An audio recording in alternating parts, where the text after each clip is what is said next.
हुआ था। तो सबसे पहले हम सरदार वल्लभ भाई पटेल जी के जीवन और परिचय बताएंगे। उसके बाद इनके द्वारा हमारे देश को आज़ाद कराने के लिए किए गए प्रमुख प्रयासों का हम लोग जो है अध्ययन करेंगे। तो सरदार वल्लभ भाई पटेल का जन्म 31 अक्टूबर 1875 यानी आज ही के दिन गुजरात के पेटलाद तालुका उस समय तहसील को कहते हैं, गुजरात के पेटलाद तालुका नामक स्थान पर हुआ था। और इनकी माता का नाम लाडबाई तथा पिता का नाम झवेरबाई पटेल था। और इनकी मृत्यु जो है 15 दिसंबर 1950 ईस्वी को होती है। मतलब जब हमारा देश आज़ाद हो गया था उसके बाद 4-5 साल बाद इनकी मृत्यु हो जाती है। और इनके जीवन के विषय में जो है दो कहानियाँ बहुत प्रचलित है। एक बार इनके आँख के ऊपर एक बड़ा सा फोड़ा हो गया था और वो बहुत दवा बहुत इलाज कराया लेकिन इनका फोड़ा ठीक नहीं हुआ। तो आस पड़ोस के काफ़ी डॉक्टर तथा जो और आसपास के लोग थे इनको सलाह दिए कि यदि ये जो है अपने मतलब फोड़े को सरिया से दाग देंगे, सुनो इधर पहले सुनो, अगर ये अपने फोड़े को सरिया गर्म करके दाग देंगे तो इनका फोड़ा ठीक हो जाएगा। तो चलो सरिया मंगाई गई और उसको गर्म किया गया। और गर्म करने के बाद अब सबसे बड़ा सवाल था, और इनकी उम्र बहुत कम थी, उस फोड़े को कौन दागे, कौन फोड़े में सरिया धसाए, क्यों? क्योंकि डर था कहीं इनकी आँख जो है फूट न जाए या आँख में चोट न लग जाए। तो और सरिया ठंडी हो रही थी, सरदार पटेल छोटे थे ही, कहे अरे भाई जल्दी करो सरिया ठंडी हो रही है, कोई मेरे फोड़े में इसको धसाओ। अब सब लोग डर गए, भाई कौन उनको जो है रिस्क लेकर जो है पता चला मैं फोड़े में धसाए और इनके आँख में लग जाए, क्योंकि देखो लोहा जब गर्म करते हो कितना गर्म होता है।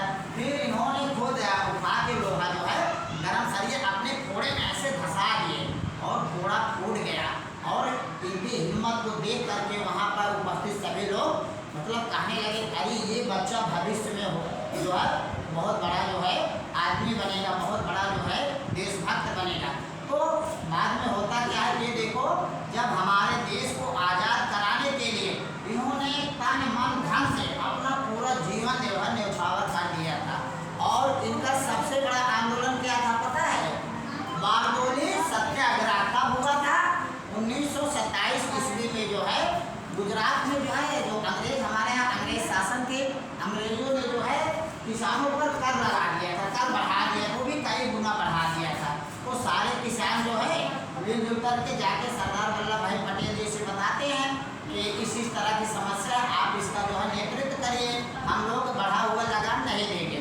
और सरदार वल्लभ भाई के नेतृत्व में महीनों धरना प्रदर्शन चला और अंत में अंग्रेजों ने भी बहुत जो है दमनकारी नीति अपनाई, लेकिन ये लोग अंग्रेजों के खिलाफ झुके नहीं और महीनों धरना प्रदर्शन चलता रहा। और अंत में जो है अंग्रेजों को झुकना पड़ा और किसानों का लगान कम करना पड़ा, माफ करना पड़ा।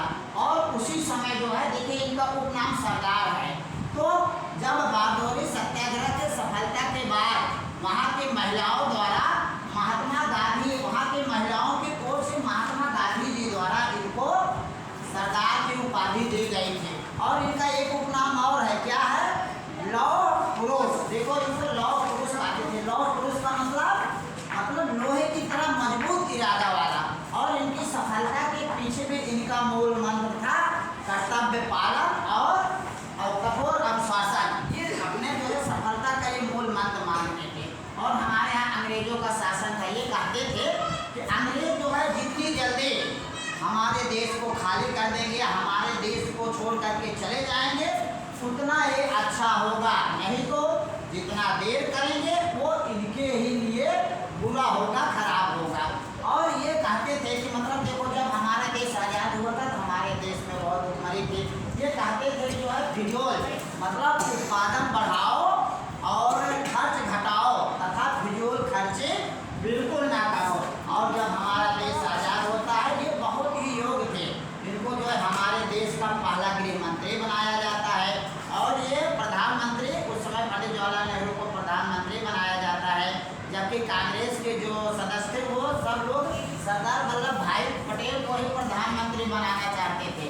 बाद में होता क्या है, इनको भाई पंडित जवाहरलाल नेहरू के संख्या 6 भी थे, दोनों की योग्यता बराबर थी।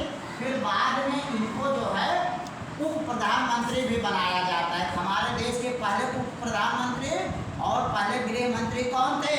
बोलो बेटा, सरदार वल्लभ भाई पटेल।